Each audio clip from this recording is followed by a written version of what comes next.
আমাদের প্রত্যেকের ঠাকুরকে গ্রহণ করে করে নিজের নিজের মতন কিছু অনুভূতি আছে।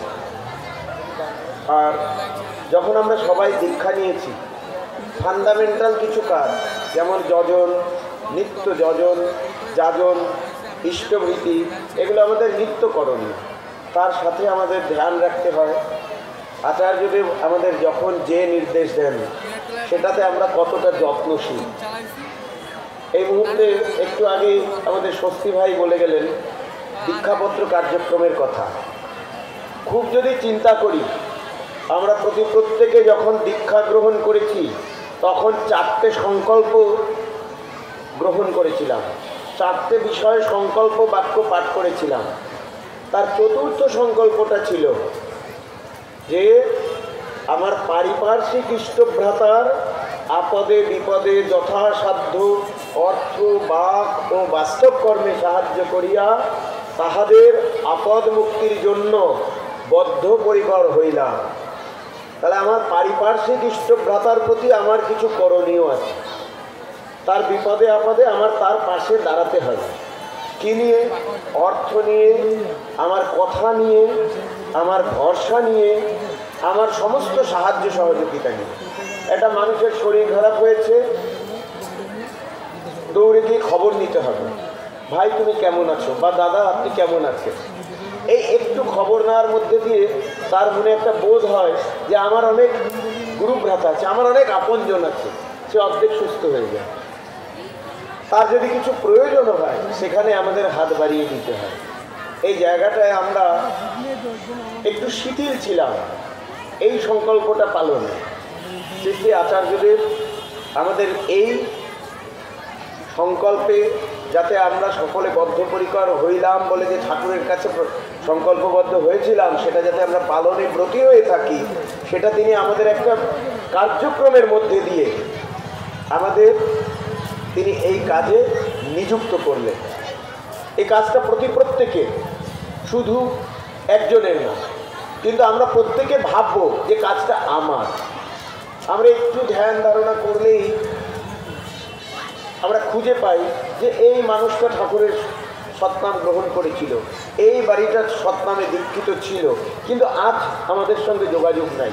কিন্তু আমারই তো দরকার ছিল গিয়ে যোগাযোগ করা, আমারই তো গিয়ে শুধু রোজ একটু খবর নিলেই তার অনেকখানি তার এই যোগাযোগের মধ্যে তিনি থাকতেন। হয়তো কিছু একটু বোঝাপড়ার ভুল বা কিছু একটু অভিমান বা কিছু কোনো বিষয়ে একটু শৈথিল্য তার এসছে, তাকে টেনে তুলে ধরা, তাকে সেই খাঁকতিটা পূরণ করে তাকে আবার ঠাকুরের পথে উচ্ছল করে তোলা, এটা আমারই দায়িত্ব, কারণ এটা আমার সেই সংকল্পের মধ্যে পড়ে।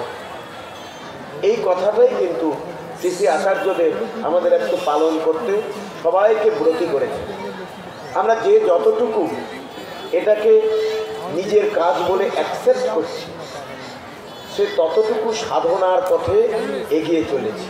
আর যে যতটুকু শৈথিল্য নিয়ে অ্যাকসেপ্ট করছি, সে ততটুকু ঢিলেমির সঙ্গে চলছি।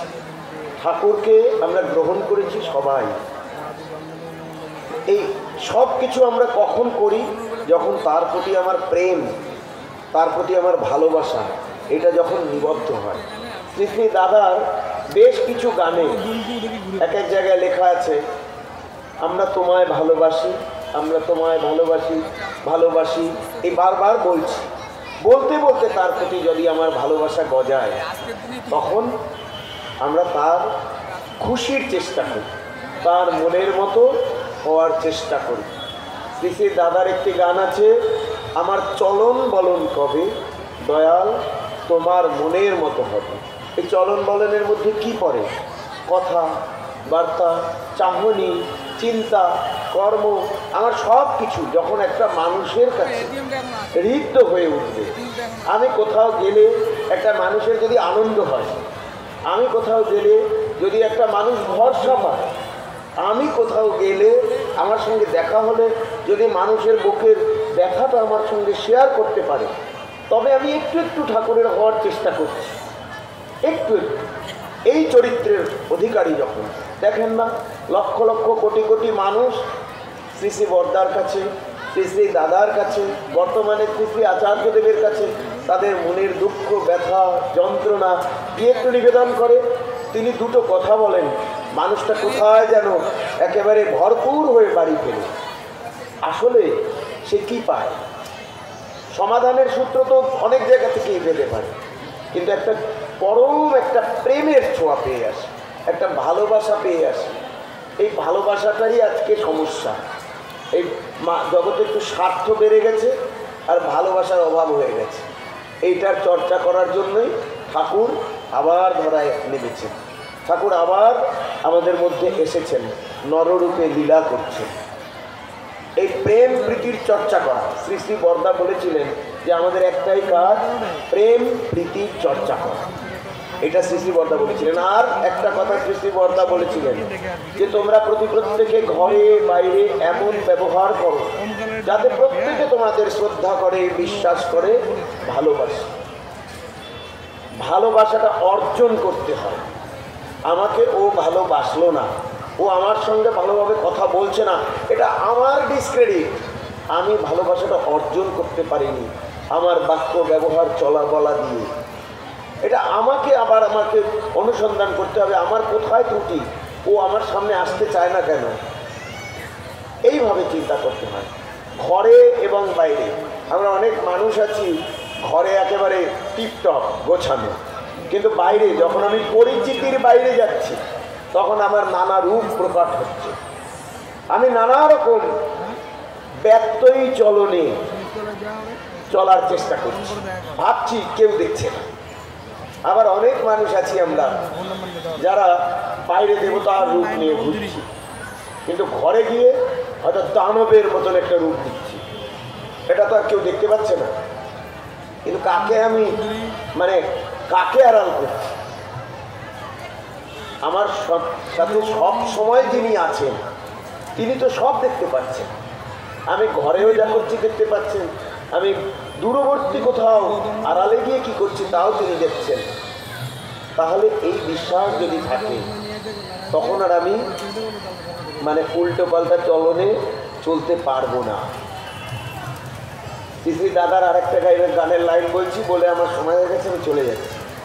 সেটা হচ্ছে যে মোরা আঘাত কুড়াই কর্মদোষে, মন সদা রয় পরবশে।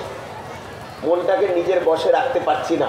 পরবশ মানে বৃত্তি, প্রবৃত্তি, কাম, ক্রোধ, লোভ, মোহ, মদ, মাৎসর্য, অহংকার, স্বার্থ, বুদ্ধি, হিংসা এইসবের বশীভূত হয়ে থাকছে। মোরা আঘাত কুড়াই কর্মদোষে। আঘাতগুলো যখন পাই সেগুলো আমি নিজে ডেকে আনি আমার নিজের কর্ম দিয়ে।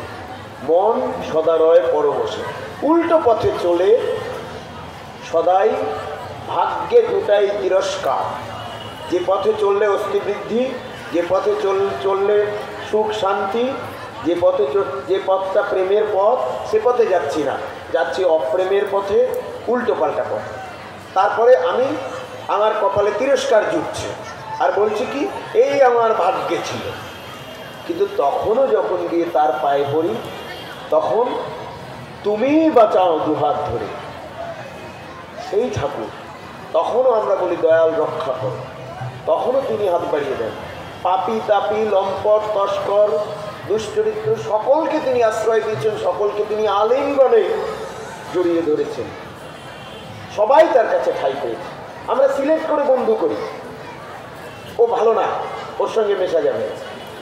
আর তিনি জগতে সবাই তার আশ্রয়, সবাই তার কাছে গিয়ে প্রশ্রয় পায়, আশ্রয় পায়, ভালোবাসায়। তাই বলে মানুষের চরিত্রের উল্টো দিকটাকে তিনি কখনো প্রশ্রয় দেননি, কিন্তু সেটাকে তিনি জয় করেছেন ভালোবাসা দিয়ে, তাকে শুধরেছেন।